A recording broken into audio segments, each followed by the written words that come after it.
শ্রী শ্রী চণ্ডী প্রথম অধ্যায় মধু কৈটববধ। ওম নমঃ চণ্ডিকায় নমঃ। ওম ক্লীং মার্কণ্ডেয় উবাচ সাবর্ণিঃ সূর্যতনয়ো यो मनुः कथत्येऽष्टमः निशामायो तदुत्पत्तिं विस्तरात् गदतो मम। ओम क्लीं मार्कण्डेय उवाच। महर्षि मार्कण्डेय তিনি বলছেন নিজের শিষ্য ক্রৌষ্টকী ভাগুরীকে বললেন,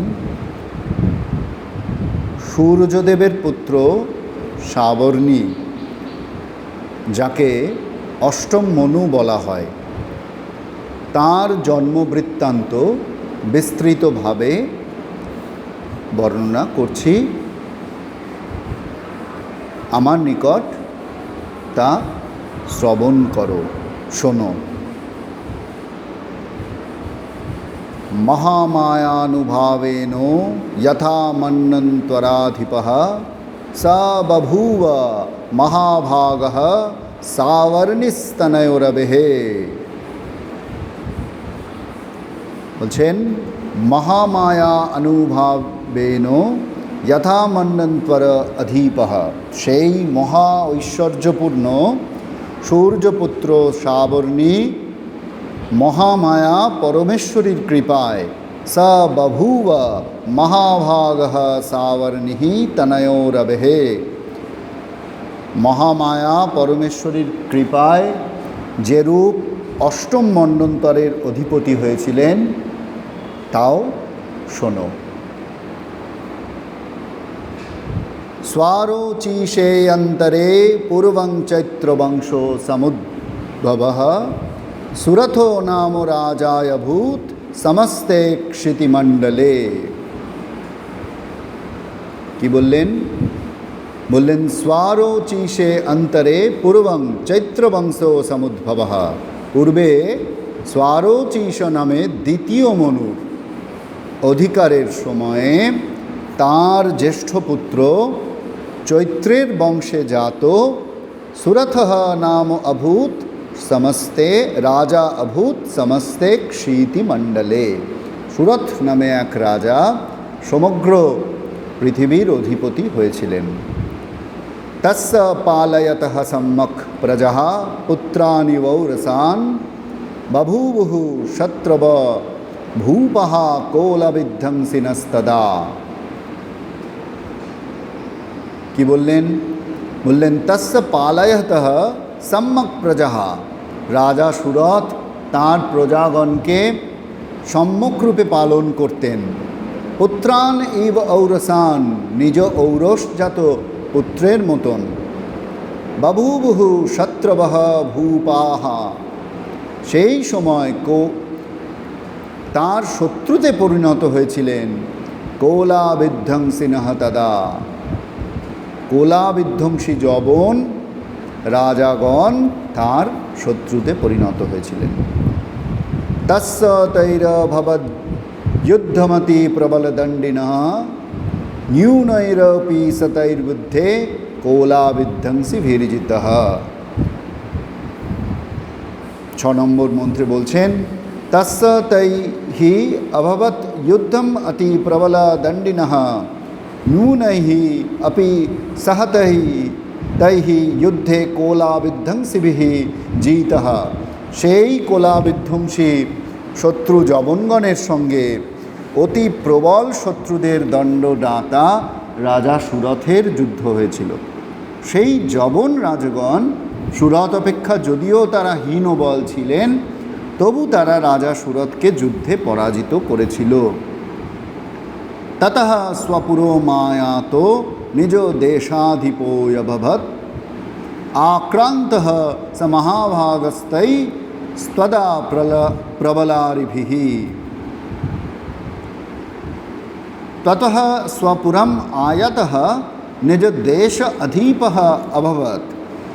তারপর মহা ঐশ্বর্যযুক্ত রাজা সুরথ শক্তিশালী শত্রুগণের কাছে পরাজিত হয়ে আক্রান্তঃ স মহাভাগঃ তৈহি সদা প্রবল অরিভিঃ নিজ রাজধানীতে ফিরে এসে দেশের রাজা হলেন।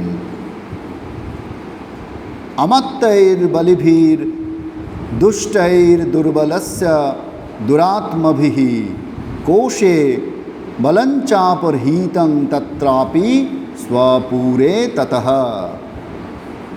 অষ্টম মন্ত্রে বলছেন অমাত্যৈঃ বলিভিঃ দুষ্টৈঃ দুর্বলস্য দুরাত্মভিঃ।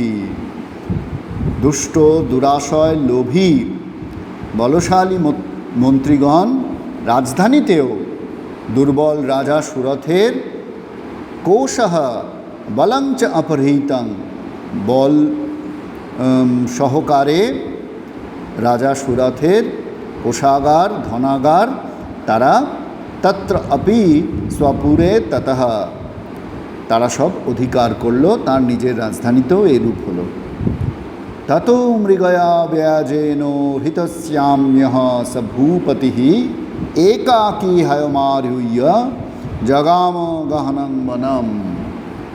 ততঃ মৃগয়া ব্যাজেন হৃতস্যাম্যঃ সহ ভূপতিঃ।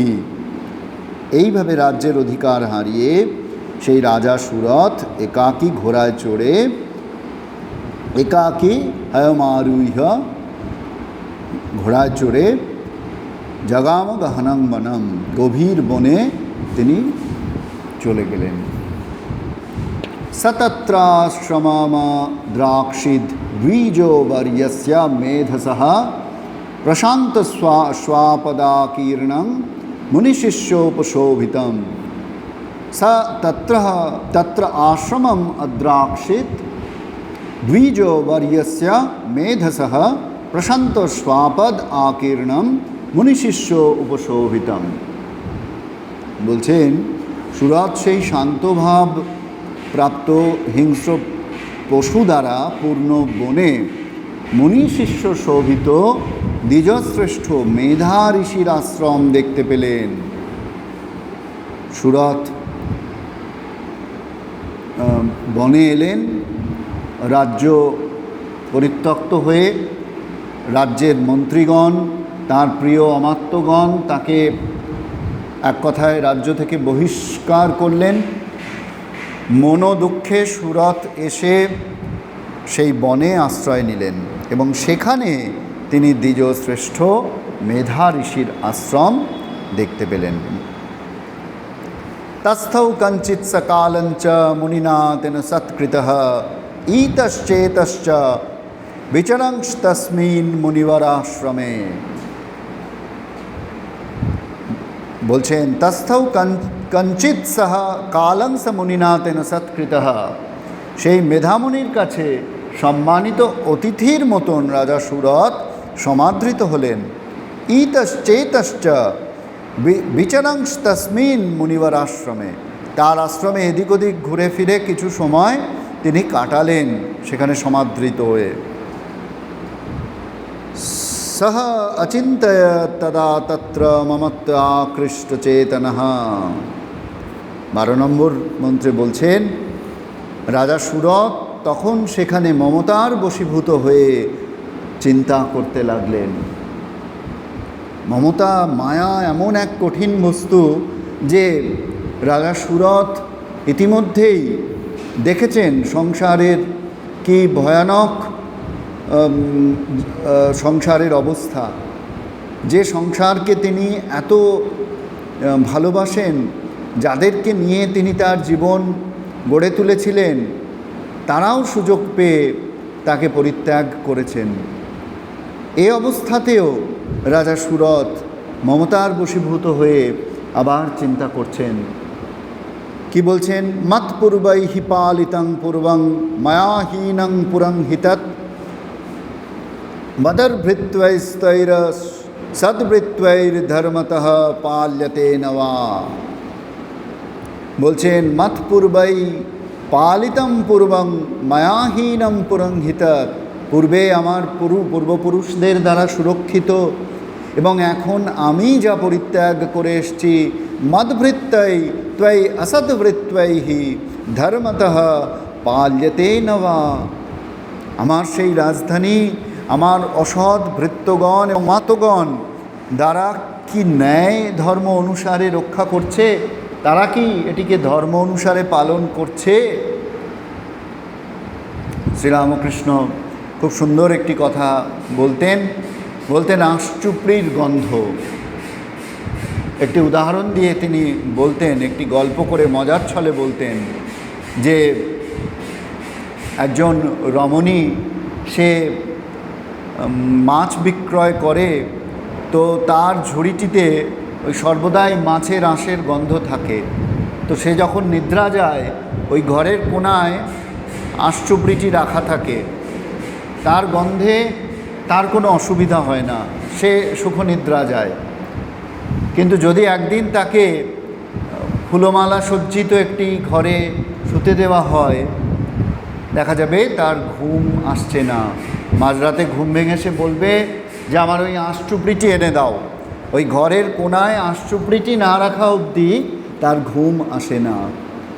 যতক্ষণ না পর্যন্ত এই বিষয়াক্লিষ্ট মানুষ, আমাদের মতন সাধারণ মানুষ যারা আমরা সংসার মহাগর্তে পতিত, সংসার মোহ যাদের আমাদের আবিষ্ট করে রেখেছে, যতক্ষণ না পর্যন্ত এই সংসার চিন্তা আমাদের হচ্ছে, ততক্ষণ যেন আমাদের শান্তি নেই।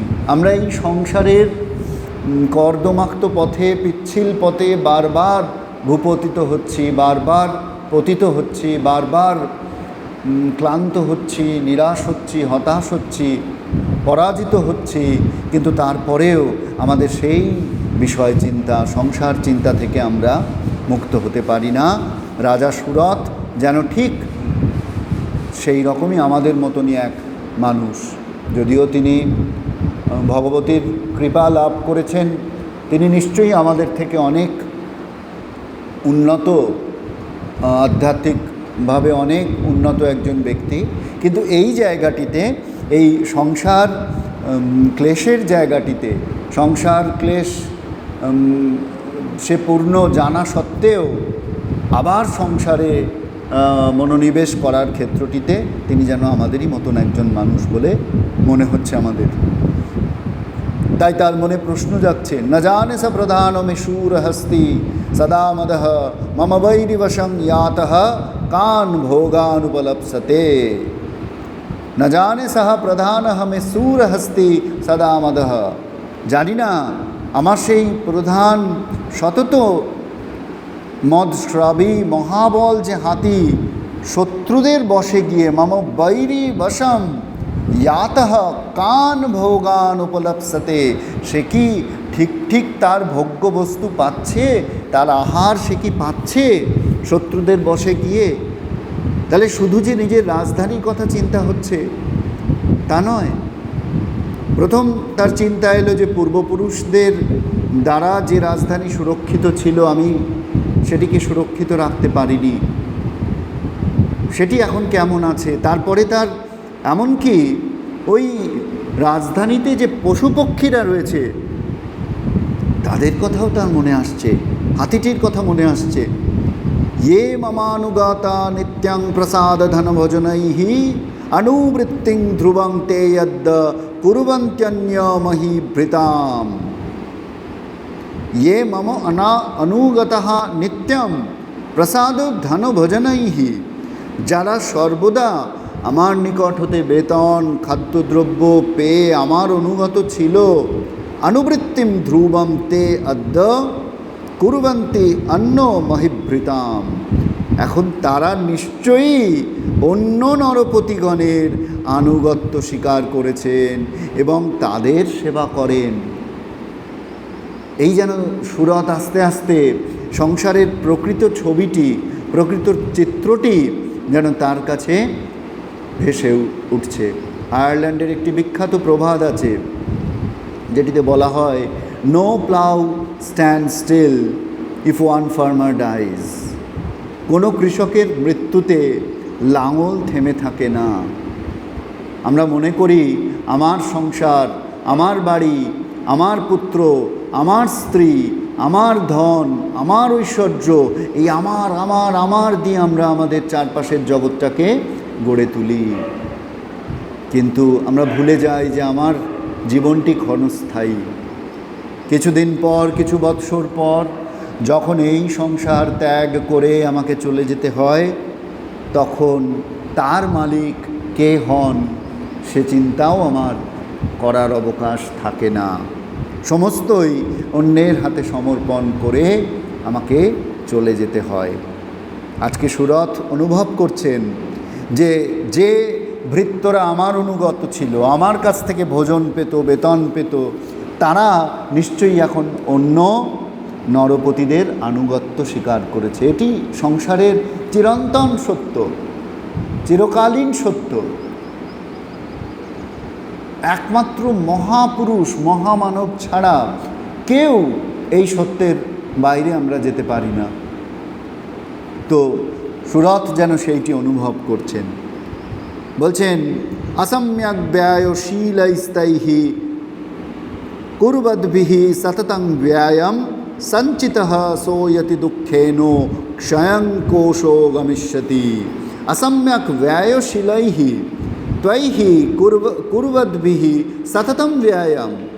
আমি অতি কষ্টে, অনেক কষ্ট করে যে সকল ধনরাশি সঞ্চিত করেছিলাম, সঞ্চিতঃ স অতি দুঃখেন ক্ষয়ং কোশঃ গমিষ্যতি।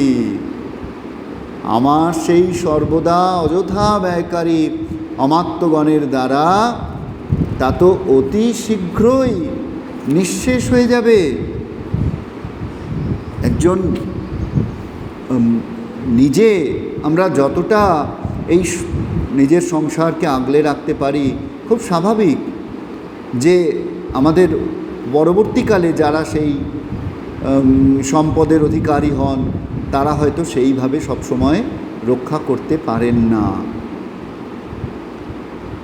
কিন্তু আমাদের মনে সেই চিন্তাটি সর্বদাই থেকে যায়। শ্রীরামকৃষ্ণ বলছেন, একটি মজার উদাহরণ দিয়ে ঠাকুর আমাদের এই কথাটি বোঝাচ্ছেন।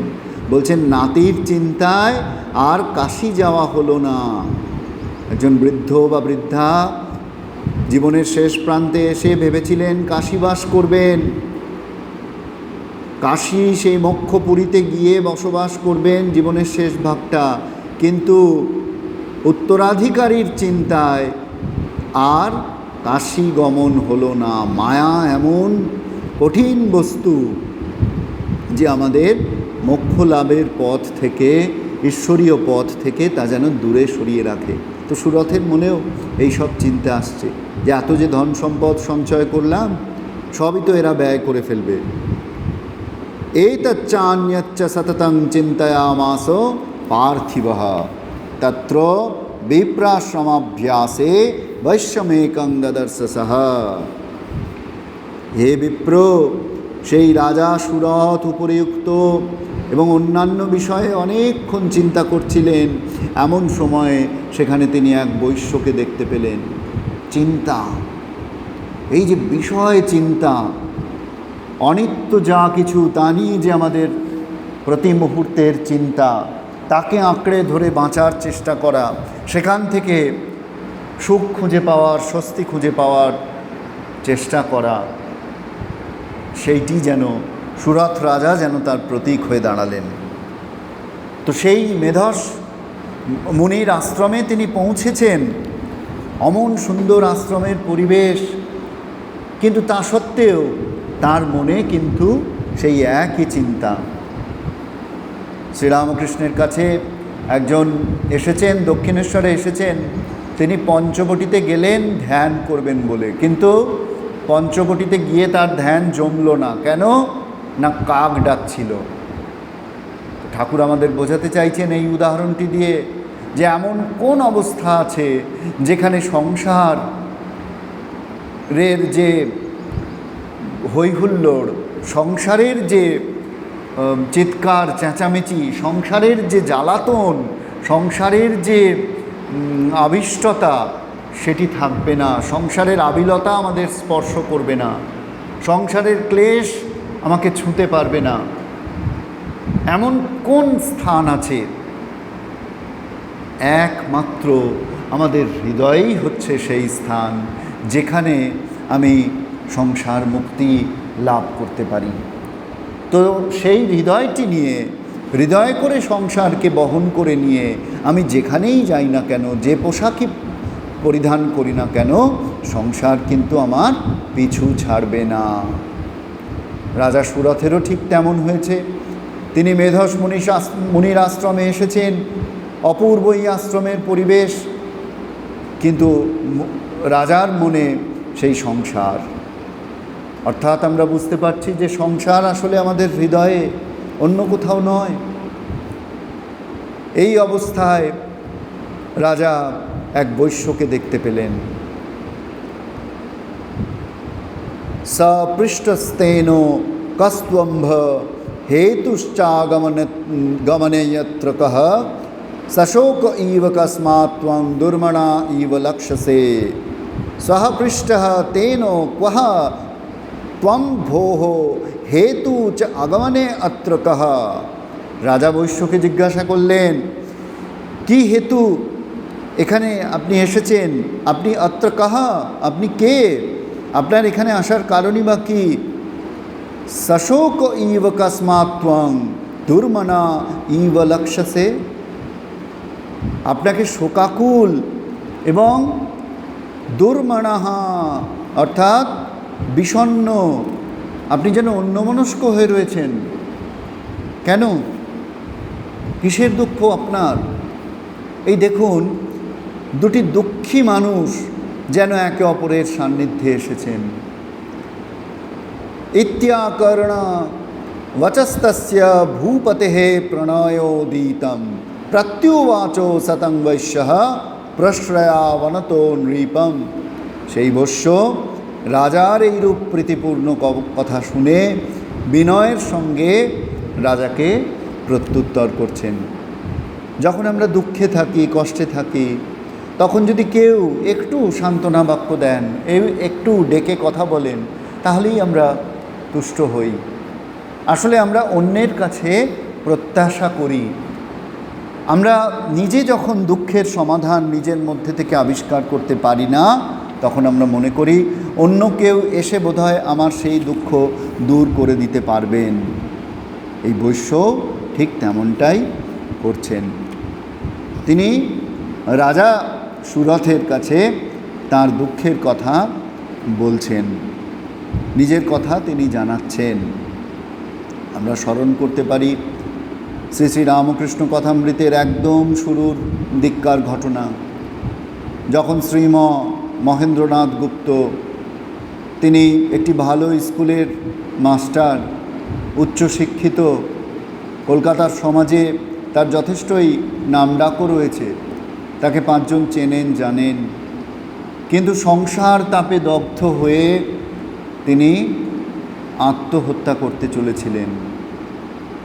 এই আত্মহত্যা প্রবণ মানুষটিকে, তার মনটিকে একটু ভালো করবার জন্য তার ভাগিনেও, তার আত্মীয় সিদ্ধেশ্বর বাবু, সিদ্ধেশ্বর মজুমদার, সিধু বলে যার কথা উল্লেখ আমরা পাই, তিনি তাকে নিয়ে এসছেন এ বাগান ও বাগান ঘুরতে ঘুরতে তারা এসে পড়েছেন দক্ষিণেশ্বর বাগানে। দক্ষিণেশ্বর কালী মন্দিরের যে বাগান, সেইটি ঘুরে শ্রীরামকৃষ্ণের ছোট্ট ঘরটির সামনে এসে মাস্টারমশাই দাঁড়িয়েছেন। প্রথম দর্শনেই মাস্টারমশাইয়ের মনে হচ্ছে যেন সুখদেব ধর্মকথা বলছেন, ভাগবত কথা বলছেন, আর সমস্ত মানুষেরা বসে সেই কথামৃত পান করছেন। তাই মাস্টারমশাই ভাগবতের সেই শ্লোকটি উল্লেখ করে কথামৃতের সূচনা রচনা করেছেন, তব কথামৃতম তপ্ত জীবনম।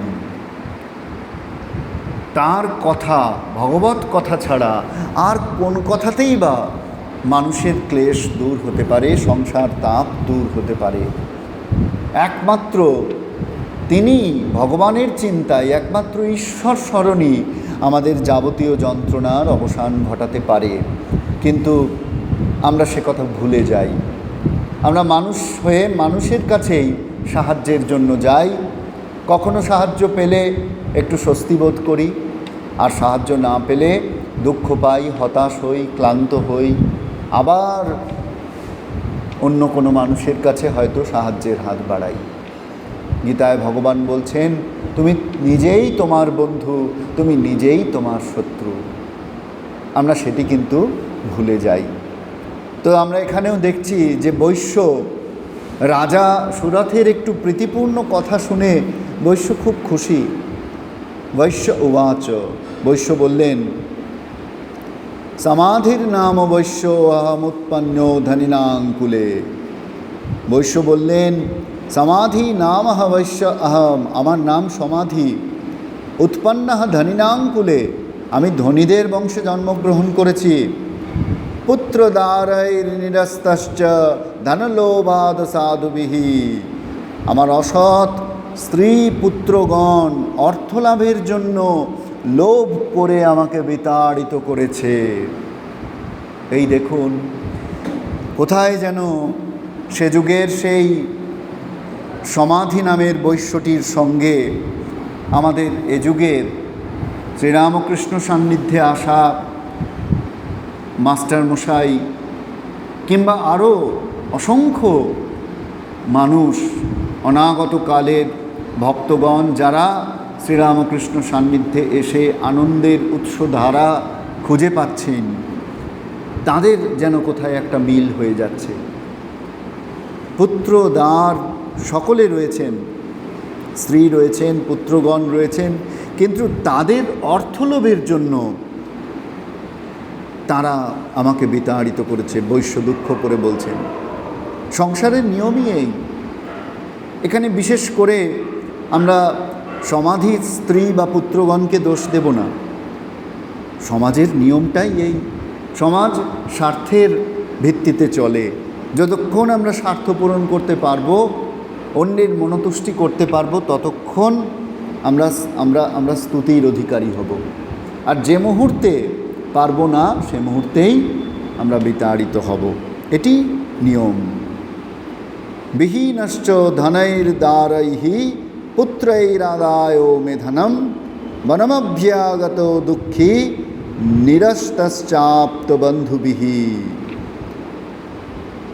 বৈশ্য বলছেন, স্ত্রী এবং পুত্রগণ ধন সম্পত্তি আত্মসাৎ করে আমায় ধনহীন করে দিয়েছে এবং আমায় পরিত্যাগ করেছে।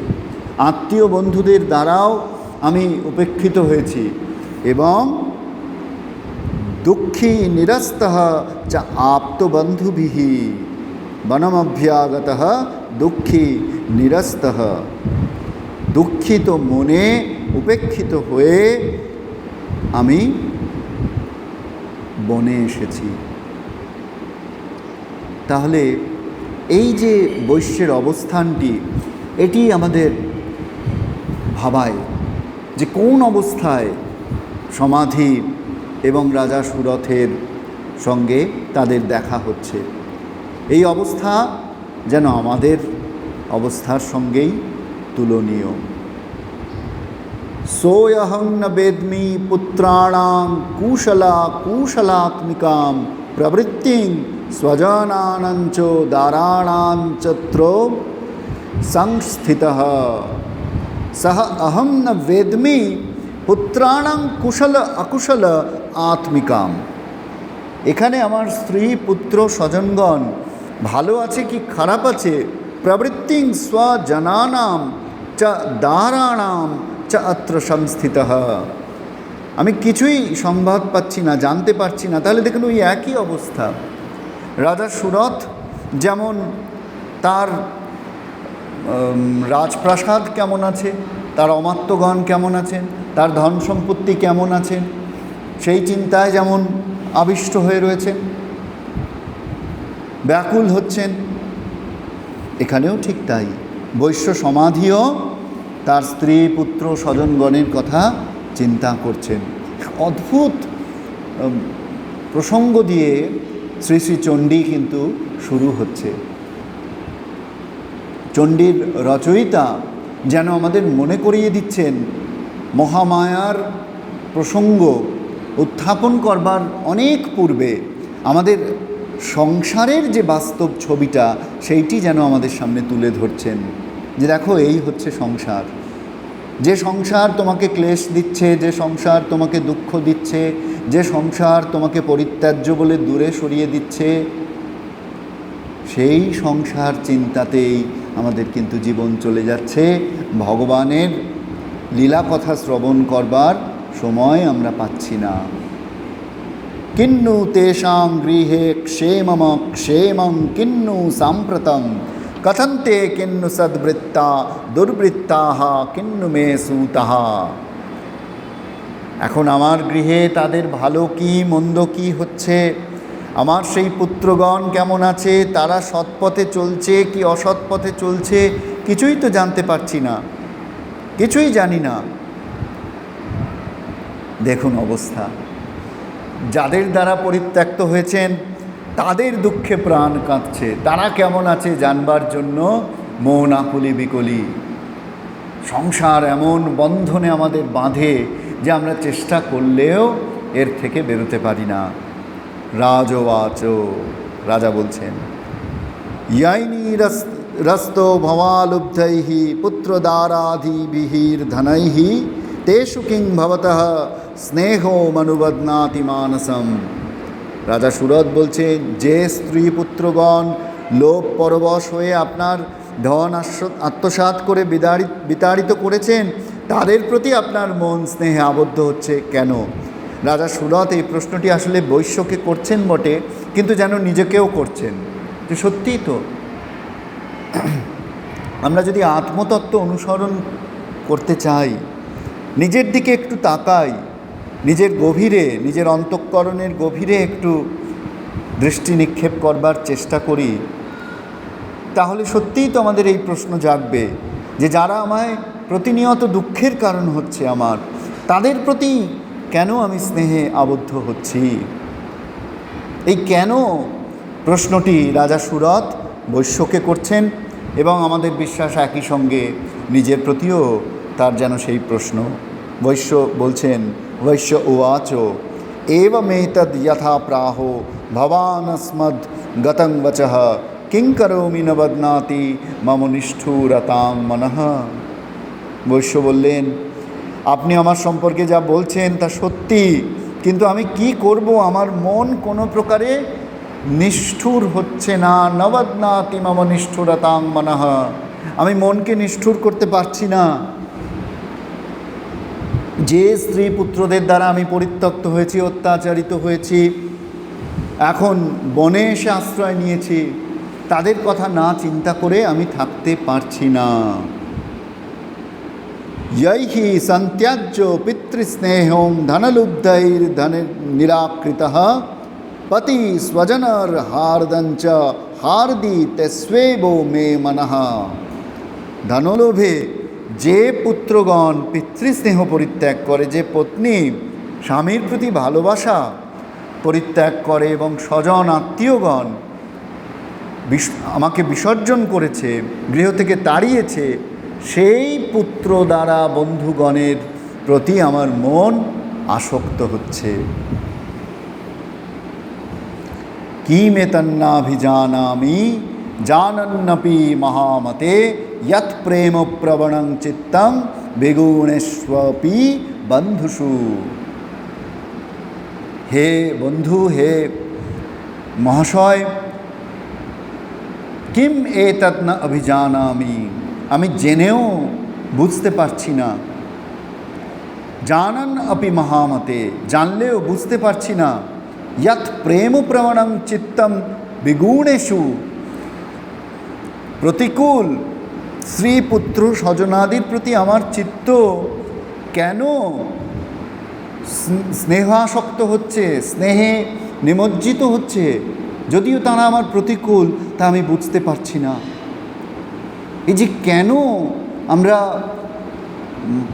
মোহে আবর্তিত হচ্ছি, নিত্যপিষ্ট হচ্ছি, কলুর বলদের মতন কেন আমরা আবর্তিত হচ্ছি, এটি আমরা বুঝতে পারি না।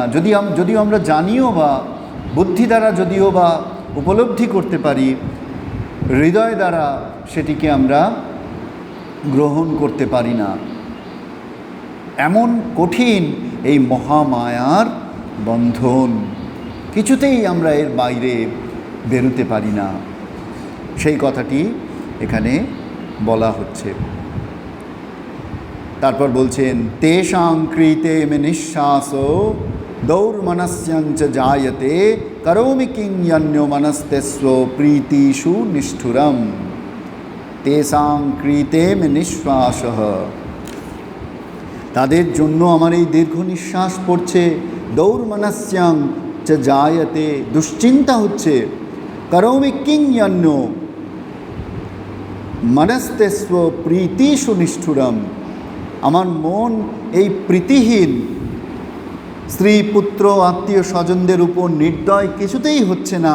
আমি কি করব, কি প্রতিবিধান করব, কিভাবে নিজের মনকে বোঝাবো, কিভাবে আমার মনকে দৃঢ় করব, কিভাবে এই মায়া মোহর থেকে নিজেকে মুক্ত করব। তাহলে দেখুন, এই যে প্রশ্ন, এ কিন্তু একজন সাধকের শাশ্বত প্রশ্ন। এটি শুধুমাত্র বৈশ্যর প্রশ্ন নয়, এটি একজন সাধকের চিরন্তন একটি প্রশ্ন, যে সংসারের মোহে আমি এত আবর্তিত হচ্ছি, এত আবিষ্ট হয়ে রয়েছি। ওই যে সাধক তার গানে বলেছেন, আমি সকল কাজের পাই হে সময়, তোমারে ডাকিতে পাই না। সব কিছুর জন্য আমার সময় রয়েছে, কিন্তু তোমাকে ডাকার সময় নেই হে প্রভু, হে ঈশ্বর, হে মাতো। তো ঠিক সেইটি আমরা বুঝতে পারছি। বৈশ্য বলছেন যে আমি বুঝতে পারছি যে তারা প্রীতিহীন, তাদের প্রতি আমার নির্দয় হওয়া উচিত, কিন্তু তবু তাদের জন্য আমার দীর্ঘ নিঃশ্বাস পড়ছে, তাদের জন্য আমার দুশ্চিন্তা হচ্ছে। এইভাবে রাজা সুরথ এবং বৈশ্য সমাধি তারা যেন চিরন্তন সেই প্রশ্ন আবহমান কাল ধরে, যে প্রশ্ন একজন সাধকের হৃদয়কে ব্যথিত করে, একজন সাধকের হৃদয়কে দুশ্চিন্তাগ্রস্ত করে, যে কেন আমি এই মোহের বাইরে যেতে পারছি না, কেন স্ত্রী পুত্র ধন ঐশ্বর্য এর বাইরে আমি আমার চিন্তাকে নিয়ে যেতে পারছি না, এই মোহের বেষ্টনীর মধ্যে আমি পাক খাচ্ছি।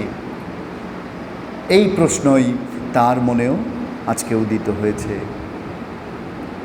শ্রী শ্রী চণ্ডীর প্রথম অধ্যায়ে মধু কৈটববধ নামক অধ্যায়ের 31তম মন্ত্র অবধি আমরা আজকে আলোচনা করলাম। আমরা পরের দিন এর পরের অংশ থেকে আলোচনা করব। ওম শান্তি শান্তি শান্তি। হরি ওম তৎসৎ।